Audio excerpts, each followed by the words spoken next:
এবারের প্রশ্নটাও স্লিপে। প্রশ্ন করছেন অ্যাডভোকেট আব্বাসী টাকার নিয়াজি। পৃথিবীতে এখন এডস ছড়িয়ে পড়েছে, আমরা এই রোগের চিকিৎসা জানি না। কোরআন কি এই রোগের প্রতিকার আর প্রতিরোধ সম্পর্কে কিছু বলেছে? যে প্রশ্নটা করা হয়েছে, এইডস এখন আমাদের জন্য একটা হুমকি, অ্যাকোয়ার্ড ইমিউন ডেফিসিয়েন্সি সিনড্রোম।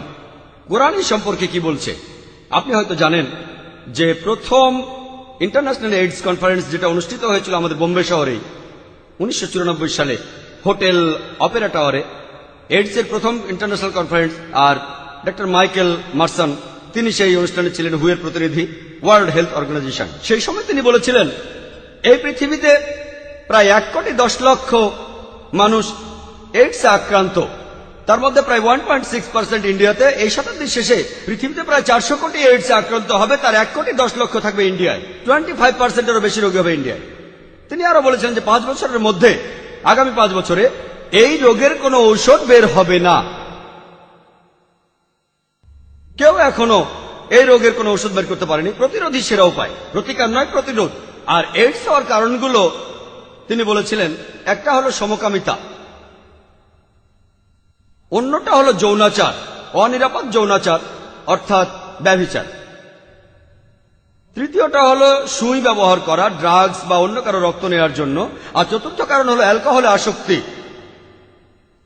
যদি ভালো করে দেখেন, কোরআনে সবগুলো ব্যাপারে কথা বলেছে। পবিত্র কোরআনে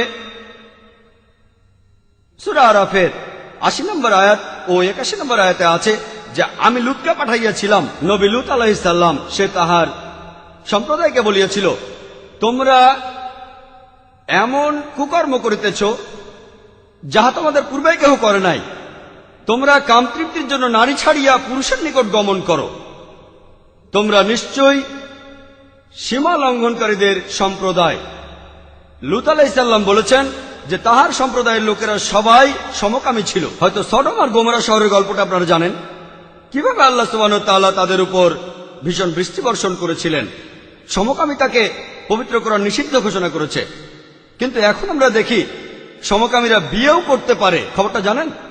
আমি যখন কানাডায় ছিলাম, খবরের কাগজের প্রথম পাতায় দেখেছি এক পুরুষ আর এক পুরুষকে চুমু দিচ্ছে, স্বামী স্ত্রী, লিগালাইজড গে, সমকামিতা বৈধ। সমকামীরা অধিকারের জন্য মিছিল করে, সমকামীদের অধিকার।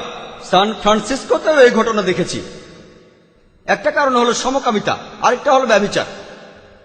পবিত্র কোরআনে সূরা ইসরার 32 নম্বর আয়াতে উল্লেখ করা আছে, বলা হয়েছে যে তোমরা জিনার নিকটবর্তী হইও না, ইহা শয়তানি এবং শয়তানের অন্য পথগুলো খুলিয়া দেয়। ব্যভিচারের নিকটবর্তী হইও না। আর আপনারা জানেন আমেরিকাতে একজন মানুষ গড়ে 8 জন মানুষের সাথে যৌন সম্পর্ক করার পর সে একজনের সাথে স্থায়ীভাবে বসবাস শুরু করে। এখানে গড়ে 8 জন, কারো হয়তো 20, কারো 30, কারো 1 জন বা 2 জন, গড়ে 8 জনের সাথে যৌন সম্পর্কের পর একজনের সাথে স্থায়ীভাবে থাকা শুরু করে। আপনারা জানেন এটা সেখানে একদম বৈধ। কোরআন সব সময় ব্যভিচারের বিরুদ্ধে, পুরোপুরি ব্যভিচারের বিরুদ্ধে। আর এইডসের অনেকগুলো কারণের একটা হলো পতিতাবৃত্তি। এদেরকে ডাক্তাররা কি বলে জানেন? CSW। এর অর্থ কি জানেন? Commercial sex workers. আমরা এদের সুন্দর নাম দিয়েছি। আর ডক্টর গিল্ডার মত অনুযায়ী সেই কনফারেন্সে যে বোম্বে শহরে 50% কমার্শিয়াল সেক্স ওয়ার্কার এইডসে আক্রান্ত, এই শতাব্দীর শেষে 90% হবে। ইসলাম ধর্মে পতিতাবৃত্তির কোনো স্থান নেই। আর পতিতালয়ে যারা যায় তাদের বেশিরভাগই, রিপোর্ট বলছে, তাদের বয়স 15 থেকে 24-এর মধ্যে, সবাই তরুণ। আমাদের প্রিয় নবী হযরত মুহাম্মদ সাল্লাল্লাহু আলাইহি সাল্লাম বলেছেন, সহিহ বুখারীতে আছে 7 নম্বর খণ্ড 3 নম্বর অধ্যায় 4 নম্বর হাদিস, তিনি বলেছেন, হে যুবক যুবতীরা, তোমাদের যাহাদের বিবাহ করিবার সামর্থ্য আছে বিবাহ করো, কারণ তাহাতে তোমাদের দৃষ্টিনত হইবে। ইসলাম অনুযায়ী তাড়াতাড়ি বিয়ে করাই ভালো।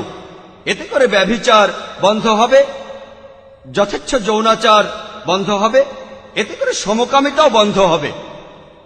সেজন্য আমাদের নবী বলেছেন, বিবাহ তোমাদের অর্ধেক দিন পূরণ করবে। একেবারে শেষের কারণটাতে আসি, নেশাজাতীয় দ্রব্যের আসক্তি। এছাড়াও অ্যালকোহলিজম। বেশিরভাগ যারা পতিতালয়ে যায় 90% তারা মদ পান করে। অ্যালকোহলিক পবিত্র কোরআনে উল্লেখ করা আছে সূরা মাইদার 90 নম্বর আয়াতে বলা হয়েছে, يا أيها الذين آمنوا হে মুমিনগণ, إنما الخمر والميسر নিশ্চয়ই মদ এবং জুয়া ঘৃণ্য বস্তু, والأنزاب والأصنام মূর্তি পূজার বেদী এবং ভাগ্য নির্ণয়ক স্বর, رجس من عمل الشيطان এইসব শয়তানের কার্য, উহা বর্জন করো যাহাতে সফল কাম হইতে পারো। আজকে মেডিকেল ডাক্তাররা তারা বলেন কাউকে মাতাল বলবেন না, অ্যালকোহলিজম অসুখ, তাদেরকে রোগী মনে করুন। মেডিসিনের বইগুলোতে একটা শব্দ এসেছে অ্যালকোহলিজম। অ্যালকোহলিজম একটা রোগ, মানুষের বিভিন্ন রোগ হয়, টিউবারকুলোসিস অথবা ক্যান্সার। অ্যালকোহলিককে দোষ দেবেন না, এরা রোগী, এটা একটা অসুখ। আমি তাদের বলি অ্যালকোহলিজম যদি অসুখ হয়, এটা একমাত্র অসুখ যেটা বোতলে বিক্রি হয়। এটা একমাত্র অসুখ যার বিজ্ঞাপন দেয়া হয়, খবরের কাগজে, ম্যাগাজিনে দেয়া হয়, রেডিওতে দেয়া হয়, এমনকি টেলিভিশনে দেখানো হয়।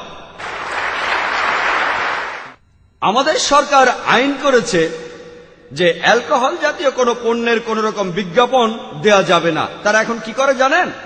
ব্যাগপাইপার সোডা। কে এই সোডা খাবে? আসল কথা মানুষ জানে এই ব্যাগপাইপার সোডা হলো হুইস্কি, তারপরও ব্যাগপাইপার সোডা। আরেকটা বিজ্ঞাপন লন্ডন পিরেস বা অন্য কোনো অ্যালকোহল কোম্পানি, গ্লাস গ্লাস, এটা গ্লাসের অ্যাড। যে কোনো সুস্থ মানুষই বুঝবে এটা আসলে অ্যালকোহলের বিজ্ঞাপন। এরা আসলে সরকারকে নিয়ে খেলছে। এই অ্যাডগুলো নিষিদ্ধ না, টেলিভিশনেও দেখবেন। অ্যালকোহলিজম অসুখ হয়ে থাকলে এটাই একমাত্র অসুখ যেটা থেকে সরকারের বেশ কিছু আয় হয়। এটাই একমাত্র অসুখ যেটা বৈধ দোকানে বিক্রি হয়। এটা একমাত্র অসুখ যেটা কোনো জীবাণুর কারণে হয় না। এই অসুখের কারণে দুর্ঘটনা ঘটে মানুষ মারা যায়। এই অসুখের কারণে পরিবার ধ্বংস হয়ে যায়। কোরআন বলছে এটা কোনো অসুখ নয়, বরং বলছে رجس من عمل الشيطان ইহা শয়তানের কার্য, فاجتنبوا لعلكم تفلحون উহা বর্জন করো যাহাতে সফল কাম হইতে পারো।